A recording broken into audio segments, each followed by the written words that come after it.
پہلی جنگ عظیم 62,060 سولجرز جو سولجر تھے انہوں نے اپنی جانیں دی برطانیہ کے، اور ان میں سے کئیوں کو وکٹوریا کراس بھی ملا، جو کہ میرے خیال میں کسی سکھ کو نہیں ملا، نہ اتنے سکھوں نے جانیں دی تھی اس وقت، لیکن یہ کہہ رہے ہیں کہ برطانیہ پہ ہمارا حق ہے، لیکن کوئی نہیں کہتا، کوئی گورا نہیں کہتا کہ وہ کیسا، لیکن مسلمانوں نے اتنی قربانی دی، لیکن مسلمان یہ بات آج کہہ نہیں سکتے، سکھوں نے کہہ دیا، یہ کہہ نہیں سکتے۔ ایک برٹش پرائم منسٹر تھا، اس کا نام تھا ڈیوڈ لوئڈ جارج، وہ 1916 سے لے کر 1922 تک وہ برطانیہ کا پرائم منسٹر رہا۔ اس نے ایک سٹیٹمنٹ لکھا تھا، اس میں اس نے کہا تھا کہ "We are the greatest Mohammedan power in the world"، یعنی اتنے مسلمان آرمی تھے، سولجرز تھے برٹش آرمی میں، "We are the greatest Mohammedan power in the world"، یہ اس پرائم منسٹر نے کہا تھا اس وقت۔ پھر ایسے ہی ونسٹن چرچل نے 1942 میں کہا تھا کہ ہم کو مسلمانوں سے جدا نہیں ہونا، ان کے ساتھ جوڑے رکھنا ہے، ان سے ہم نے ان کے ساتھ توڑ نہیں پیدا کرنا، کیونکہ 100 ملین لوگ ان کے ہمارے ساتھ رہ رہے ہیں، اور جو ہمارے ملٹری میں سب سے جو ہے تعداد مسلمانوں کی زیادہ ہے، تو جو آئندہ جو بھی جنگ ہوگی تو یہ برطانیہ کے لیے قربانی کے لیے تیار ہے، یہی لڑیں گے، برطانیہ کو بچائیں گے، یہی اپنی جانیں دیں گے، تو ان کے ساتھ ہم نے جوڑ کے رکھنا ہے۔ یہ ونسٹن چرچل نے کہا تھا 1942 میں۔ پھر اس کے بعد 1950 کے دہائی میں جب میرپور سے لوگ آنا شروع ہوئے، بڑے تعداد میں لوگ آئے یہاں پر، اور یہ جو برطانیہ کی جتنی بھی فیکٹریاں تھیں، کیونکہ ان کے پاس تو لیبر نہیں تھا اور نہ یہ لیبر بننا چاہتے ہیں، ان کو تو اور لوگ چاہیے کہ ان کے لیے کام کرے جس پر یہ پیسہ کما سکے، تو فیکٹریاں اس وقت تو بہت تھی، خصوصاً ٹیکسٹائل ملز بہت زیادہ تھے، لسٹر، برمنگم، لیڈز اور بہت سارے برٹن کے علاقے فیکٹریوں سے بھرے ہوئے تھے۔ آج تک وہ فیکٹریاں بہت جگہ نظر آتی ہے جو کہ بند پڑی ہے، کچھ تو تبدیل ہو گئی، کنورٹ ہو گئی کسی اور چیز میں، لوگوں نے خرید کر اس کو کوئی اور بلڈنگ کی شکل لی ہے، کسی اور بزنس کے لیے یا کسی اور مقصد کے لیے استعمال کرنا شروع کر دیا، لیکن میں نے خود دیکھی بہت زیادہ ابھی بھی ہے، یہ سب فیکٹریاں تھیں، اور ان کا لیبر کون تھا؟ سب یہ میرپوری تھے، ان کے خون پسینے سے یہ فیکٹریاں چلتی تھیں۔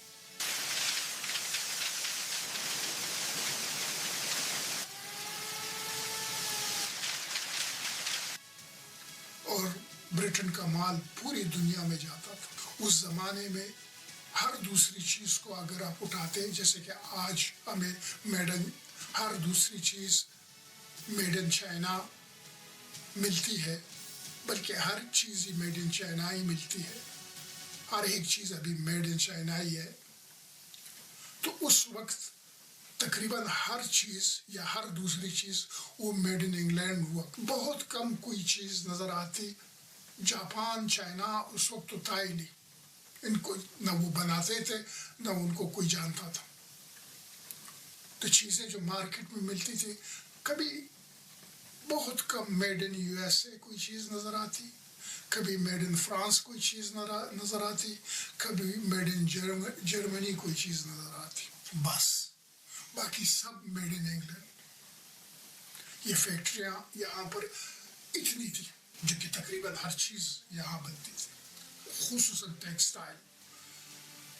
یہ